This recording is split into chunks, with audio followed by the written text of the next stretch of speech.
जानवरों को ऐसा कुछ भी करना नहीं आता। सबसे वैल्यूएबल चीज़ क्या है? तो सबसे पहले जो एक शब्द मेरे जहन में आया वो ये था।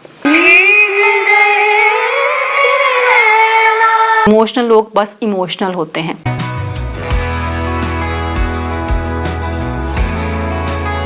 हाँ जी, तो कैसे हो आप सब? Welcome to shape up your life. आज हम फिर से कुछ डिस्कस करेंगे। इसे पहचानते हो ना आप? नहीं पहचानते तो मैं बताऊंगी नहीं, क्योंकि आपको पता है कि ये क्या है। तो ये है 8/4/2026। तो वही मैं कहती हूँ ना, जो जहन में आता है वो हम लिख डालते हैं। तो कोई एक चीज़ को लेकर अगर मेरे दिमाग में कोई बात आई है तो उस बात की फिर तह तक जाना, फिर उससे रिलेटेड एग्जाम्पल सेट करना, खुद से क्वेश्चनिंग करना और फिर आंसर मिल जाता है। तो लिखा ये था कि कितना एक्ट कर लेते हैं हम इंसान। जानवरों को ऐसा कुछ भी करना नहीं आता, वो बस जैसे होते हैं वैसे ही होते हैं। गुस्सा है तो गुस्सा, और प्यार है तो बस प्यार। किसी को इम्प्रेस करने के लिए ना कोई दिखावा और ना ही उन्हें कुछ छुपाने की ज़रूरत होती है। इंटेलिजेंट हम कहते हैं खुद को, क्योंकि हम इन सब चीज़ों के अलावा, मतलब दिखाने और छुपाने के अलावा और भी बहुत कुछ करना जानते हैं।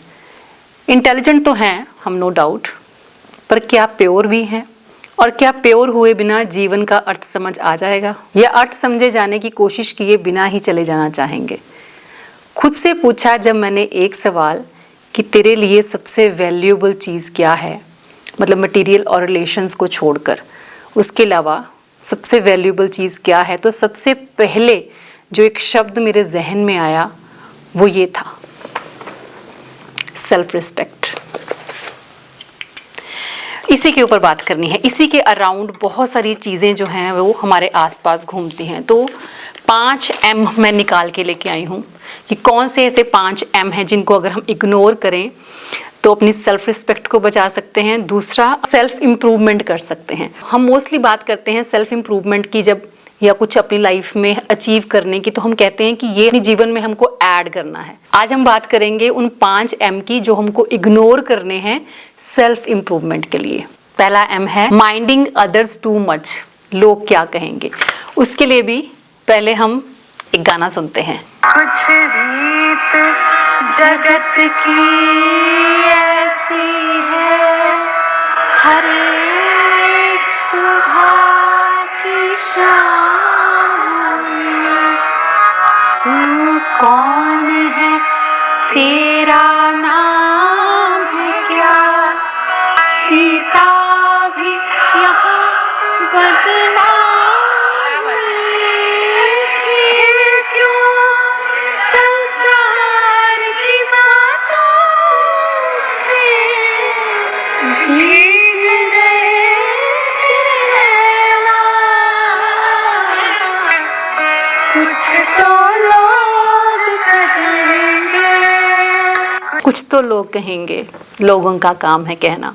इतना फेमस सॉन्ग और एक एक लफ्ज़ बिल्कुल सच है। हम सुनते हैं और एंजॉय करते हैं उस मोमेंट को, और उसके बाद फिर भूल जाते हैं। वही तो करते हैं सेम चीज़ कि लोगों की बातों का इतना फ़र्क क्यों पड़ता है। देखो, किसी के लिए कोई मजाक सिर्फ एक मजाक होता है, लेकिन वही मजाक किसी दूसरे के लिए लेट डाउन करना हो सकता है। किसी के लिए कोई एक बात बहुत ही नॉर्मल, बहुत ही जनरल होती है, दूसरे के लिए वही बात एक शॉक हो सकती है या जोक हो सकता है। तो सबका अपना पर्सपेक्टिव है, किसी भी चीज़ को लेकर सबका अपना ओपिनियन होता है। हर किसी के लिए ना उसका ओपिनियन ही सही होता है। तो इतना सोचने की, इतना डीप चले जाने की, इतना दिल पे लेने की कोई बात नहीं होती है। तो रूल नंबर 1 ये है कि अपनी लाइफ किसी और को जीने की परमिशन नहीं देना। मैं कंटेंट क्रिएटर हूँ, कंटेंट क्रिएट करती हूँ, लेकिन अगर मैं ये सोचूं कि मेरा कंटेंट हर किसी को बहुत पसंद आना चाहिए, तो ये सोचना मेरी बेवकूफ़ी है। तो मैं सिर्फ उनके लिए बनाती हूँ जिनको वो पसंद आता है। तो रूल नंबर 2 यही है कि जो लोग आपकी ज़िंदगी में पॉजिटिव इम्पैक्ट डालते हैं, फोकस उन पे करना है। आप सबको खुश नहीं कर सकते, और अगर ये प्लान आप बनाते हैं तो 99% आप इस प्लान में फेल होने वाले हैं, क्योंकि हर किसी को खुश करना, हर किसी को सेटिस्फाई करना मुश्किल ही नहीं, नामुमकिन होता है। और ये भी नहीं होता कि जो डिसीजन हम अपनी लाइफ में लेते हैं, अगर किसी ने उसको गलत कह दिया और आप उसको सही मान रहे हो और आप उसको करने की कोशिश जब करते हो तो वो सही ही निकल जाए। अगर वो बाद में गलत भी निकल जाता है तो इसका मतलब ये नहीं है कि आप ही गलत हो। नेक्स्ट टाइम से आपने ऐसा कुछ ट्राई भी नहीं करना, सिर्फ दूसरों की बात सुनना है। ऐसा नहीं होता है। बहुत सारे लोग बहुत कुछ अपनी लाइफ में ट्राई करते हैं, लेकिन जरूरी नहीं कि वो कर पाते हैं। 90% चेंजेस हमारी लाइफ में तभी आना शुरू हो जाते हैं जब हम इस चीज़ को अपने दिमाग से निकाल के बाहर कर देते हैं कि अब मैं ये करने वाली हूँ, अब पता नहीं कैसा रिस्पॉन्स आएगा उन लोगों का या फलां फलां का, जो भी नाम आपके दिमाग में होते हैं। आप उनके बारे में अगर सोच के कुछ चीज़ें करते हो तो आप कभी नहीं कर पाओगे, क्योंकि अगर आपको हर बार किसी ना किसी के अप्रूवल की ज़रूरत पड़ती है तो आप अपने आप से कभी अपने लिए कोई डिसीजन नहीं ले पाओगे। ये स्टार्टिंग आपको करनी पड़ेगी। अगर आपने अभी तक नहीं किया है तो छोटी छोटी चीज़ों से इसको स्टार्ट करना शुरू कीजिए।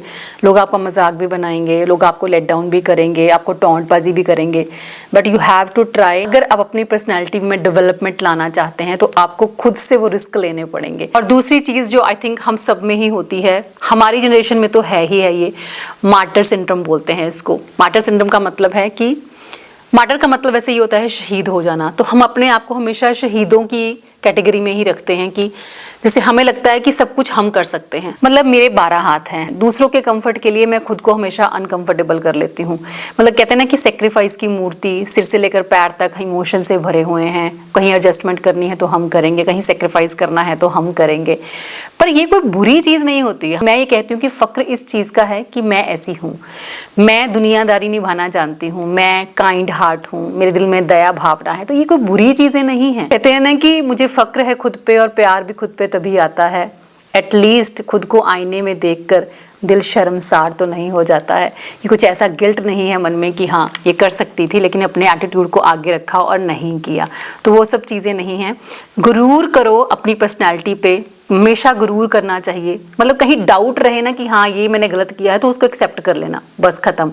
लेकिन गुरूर करना अपनी पर्सनैलिटी कि मैं हाँ ऐसी पर्सनैलिटी मैं हूँ तो मुझे मान है इस चीज़ पे। हम सेक्रीफाइस करते हैं क्योंकि हमें आदत है, हमें अच्छा लगता है। खुद को सेटिस्फाई करने के लिए करना एक अलग बात है, लेकिन खुद को परेशान करके फिर वो चीज़ें करना वो कहीं ना कहीं गलत है। तो रिफाइन किया जा सकता है। मैं ये नहीं कहती कि आप मत करो, ज़रूर करना चाहिए अगर वो करके आपको अच्छा लगता है वो। लेकिन नेक्स्ट टाइम से जब भी कभी सेक्रीफाइस करना हो या कभी कुछ एडजस्ट करना हो ना, तो वक्त देख लेना, सिचुएशन देख लेना और साथ में स्पेशली लोग ज़रूर देख लेना, क्योंकि हर कोई आपका वो सेक्रीफाइस करना, वो एडजस्टमेंट करना डिज़र्व नहीं करता होता। आप हर किसी के लिए एक जैसे नहीं हो सकते हैं। मैं ये नहीं कह रही हूँ कि आपकी उस एडजस्टमेंट को अप्रिशिएट किया जाए, आपको अप्रिसिएशन मिलनी चाहिए। अप्रिसिएशन की भूख तो खत्म हो जानी चाहिए मेरे ख्याल से। वही मैं कहती हूँ ना हमेशा कि जो भी करना सेल्फ सेटिस्फेक्शन के लिए। तो एप्रिसिएशन की भूख की बात ना भी करूं तो भी अगर कोई कंसिडर भी नहीं करता, अगर किसी को ये रियलाइज भी नहीं होता है कि आप तकलीफ में हो, एटलीस्ट इतना तो होना चाहिए कि उनको ये चीज़ का रियलाइजेशन है कि हाँ आपको कंफर्टेबल करने के लिए उन्होंने वो तकलीफ झेली है। और अगर ये भी नहीं है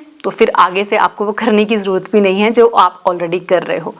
अगली बार कभी ऐसा मौका मिले तो पीछे खड़े हो जाओ। हम लोग फ्रंट फुट पे खड़े होते हैं एडजस्टमेंट्स करने के लिए, लेकिन आप पीछे खड़े होके बस वॉच करो कि कौन कैसे क्या करता है। क्योंकि कई बार हमें लग रहा होता है कि हम तो बहुत कुछ कर रहे हैं, पर कई बार हमारी प्रेजेंस वो नहीं कर पाती है जो हमारी एब्सेंस कर जाती है। तो कई जगहों पर कई लोगों के आगे अपने आप को एब्सेंट रख के देखो, फिर उनको आपकी वैल्यू भी समझ में आएगी और आपको भी खुद समझ में आएगा कि आप कहाँ पे स्टैंड करते हो। और तीसरी चीज़ जो हम करते हैं, मूड बेस्ड डिसीजंस। हमारे लेडीज़ के स्पेशली मूड स्विंग्स बहुत ज़्यादा होते हैं और उसके हिसाब से ही हम डिसीजन लेते हैं। कोई भी आके आराम से आपको बेवकूफ़ बना के चला जाता है, क्योंकि हम बहुत इमोशनल होते हैं और इमोशनल होते हुए ही हम बहुत सारे गलत डिसीजन लेते हैं। कुलदीप जी अक्सर एक बात कहा करते हैं, मतलब शुरू से मैंने उनसे जब पहली बार ये बात सुनी थी, अब तो मैंने काफ़ी पढ़ लिया उस बारे में। कभी गुस्से में हो तो रिएक्ट नहीं करना और बहुत खुश हो तो एकदम से कोई डिसीजन नहीं लेना, क्योंकि खुशी खुशी में कई बार हम सामने वाले की गलत चीज़ को भी एक्सेप्ट कर लेते हैं, मान लेते हैं कि चलो यस बोल देते हैं, बाद में फिर हमको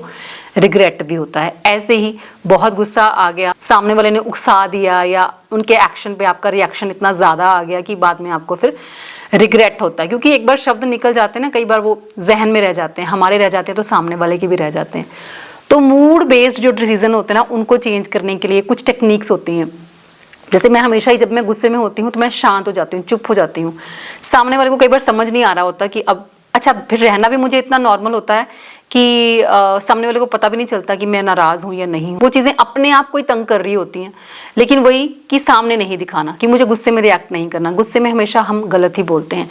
तो दो ही मूड ज़्यादा हमारे जो है प्रभावित करते हैं हमारे रूटीन को या हमारी चीज़ों को, वही यही होता है। एक तो हम बहुत खुश होते हैं या फिर हम बहुत ज़्यादा दुखी होते हैं या गुस्से में होते हैं। जब दोनों ही इमोशंस आप पे हावी होने लगे तो पॉज ले लो। पॉज लेना बहुत ज़रूरी है। कई बार हम अननेसेसरली बहुत खुशी खुशी कहीं से कोई गुड न्यूज़ सुन ली या कुछ भी ऐसा हो गया जो आपको लगा कि आज आप बहुत हैप्पी मूड में हो, तो अननेसेसरली हम इम्पल्सिव शॉपिंग कर लेते हैं।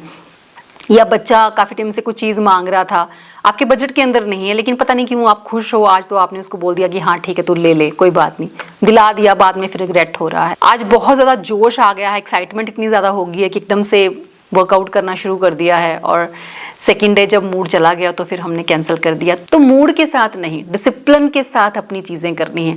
और जिस एज में अभी हम हैं, हम बच्चों को तभी वो चीज़ें सिखा पाएंगे जब हम खुद पे वो चीज़ें पहले इंप्लीमेंट करेंगे कि डिसिप्लिन इज़ द मेन की। कुछ भी हासिल करने के लिए, किसी भी डायरेक्शन में जाने के लिए, चाहे वो हेल्थ है, चाहे फाइनेंस है, कुछ भी, किसी भी आपको डायरेक्शन में जाना है तो उसमें जाने के लिए और वहाँ पे टिके रहने के लिए आपको डिसिप्लिन ही लाना पड़ेगा। मूड के हिसाब से चीज़ें नहीं होंगी। अपनी रूटीन्स बनानी पड़ेंगी और उन रूटीन को अपने आप को पुश करना पड़ेगा फॉलो करने के लिए। आज आपको मोटिवेशन की ज़रूरत नहीं है। मैं अगर अपनी बात करूँ तो अब मुझे किसी की मोटिवेशन की ज़रूरत नहीं होती है। अब मैंने अपनी लाइफ को इतना डिसिप्लिन कर लिया कि अगर मुझे कोई काम करना है तो उसके लिए मुझे सिस्टम बना लेना है और उस सिस्टम पे मुझे चलना शुरू कर देना है। हो सकता है बीच में ब्रेक लगेगा, फ्लेक्सिबल तो रखनी ही होती है अपनी रूटीन, है ना। बीच में ब्रेक भी लगता है तो फिर वापस उस पर आ जाना। जैसे हम थॉट्स की बात करते हैं ना, कि थॉट्स आपके बार बार इधर उधर भागते हैं, दौड़ते हैं, लेकिन हमें पता है भागने दो यहाँ वहाँ, लेकिन फिर वापस से वहाँ पे आना है, ये भी पता होना चाहिए। और वो होता है सिस्टम के साथ, उस पर चलने के लिए फिर आपको डिसिप्लिन्ड होना पड़ता है। और 4th M की अगर हम बात करें तो वो है मेसी बाउंड्रीज।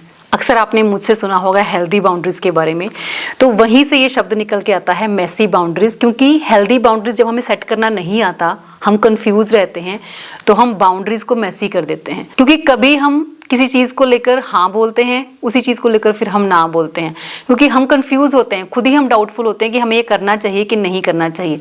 खुद को गिल्ट से बचाने के लिए हम हमेशा यस बोलेंगे। मतलब जैसे कि मान लीजिए थके हुए हो आप, तो फिर भी आपको कोई काम बोलता है, आप उसको नो बोलना चाहते हो उस टाइम के लिए, लेकिन आप बोलते नहीं हो क्योंकि आपको लगता है कि बाद में आपको ऐसा गिल्ट फील होगा कि मैंने क्यों नो बोल दिया, तो चल मैं उठ के कर देती हूँ। मतलब अपने आप को तकलीफ में डालना। हल्के से पोलाइटली उस टाइम पे उसको नो भी बोल सकते थे। और हमारे बार बार हर्ट होने का रीजन ही ये होता है कि जहाँ पे हमें कुछ बोल देना चाहिए, चाहे प्यार से ही बोलना होता है, लेकिन हम बोल नहीं पाते हैं। इमेज कॉन्शियस भी बहुत हो जाता है ना हम। एक बंदा अगर आपके बारे में कुछ गलत सोच रहा है, कहीं वो आगे जाके किसी और के साथ आपकी पर्सनैलिटी के बारे में बात करेगा, तो आपकी इमेज जो है वो खराब हो जाएगी। ऐसी इमेज का क्या करना जो दो लोगों के आपस में गलत बात करने से खराब हो जाए। अगर आपको इन चीजों का डर रहता है तो फिर अपना सर्कल छोटा रखिए, छोटे से छोटा जितना हो सके। उसको ज़्यादा एक्सपैंड करने की ज़रूरत नहीं है, क्योंकि जितना आपका सर्कल बड़ा होगा उतनी ही ज़्यादा बाउंड्रीज आपको क्रिएट करनी पड़ेगी, क्योंकि हर किसी का अपना एक ओपिनियन होता है और उतनी ज़्यादा बाउंड्रीज क्रिएट करने में आपको फिर प्रॉब्लम आएगी और भी आपकी लाइफ जो है वो बहुत ज़्यादा हौच पौच हो जाएगी। आपको टैग मिलेगा एक कंफ्यूजिंग पर्सनैलिटी का, क्योंकि कभी आपकी खुद की सेल्फ रिस्पेक्ट जाग जाएगी तो आप किसी को नो बोल दोगे सेम चीज़ पे जिस पे कभी आपने उनको यस बोला था। तो अपने आप को कंफ्यूजन से हटाना है। कुछ चीज़ें अपने दिमाग में सेट करनी होती हैं कि ये चीज़ें मैंने करनी है, ये मैंने नहीं करनी है। या अपने आप को देखो क्लियर रखोगे, अपने माइंड को बिल्कुल क्लियर रखोगे तो सामने वालों को भी क्लैरिटी मिलेगी। जरूरी नहीं है कि हर बार सामने वाला ही गलत होता है।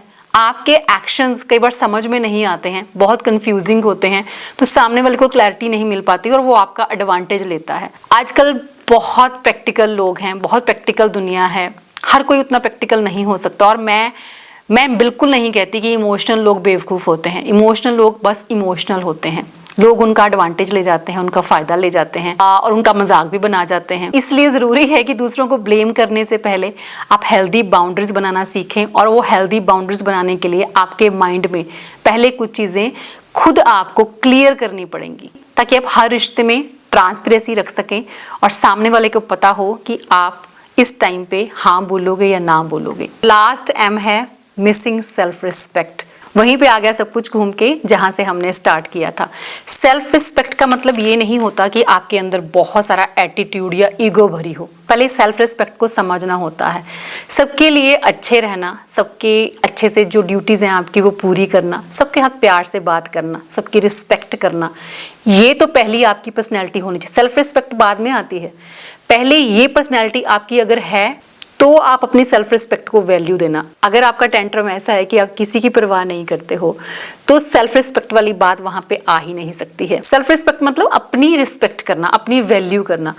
मैंने एक चीज कही है कि अगर आप अपने काम की वैल्यू नहीं करोगे, सामने वाला आपके काम की वैल्यू बिल्कुल नहीं करेगा। आप अपनी वैल्यू नहीं करोगे, सामने वाला आपकी वैल्यू क्यों करेगा? तो पहले तो वो चीजें आपको अपने लिए खुद करनी पड़ेंगी कि अपने लिए मी टाइम निकालो, अपने साथ अच्छे से बात करो, तमीज से बात करो, रिस्पेक्ट दो खुद को। अगर आप वो चीजें अपने आप को नहीं देते हो ना, तो सामने वाले से आप कैसे एक्सपेक्ट कर सकते हो? आप भी एक पर्सनालिटी हो, आप अपने साथ अच्छे हो तभी कोई सामने वाला आपके साथ अच्छा हो सकता है।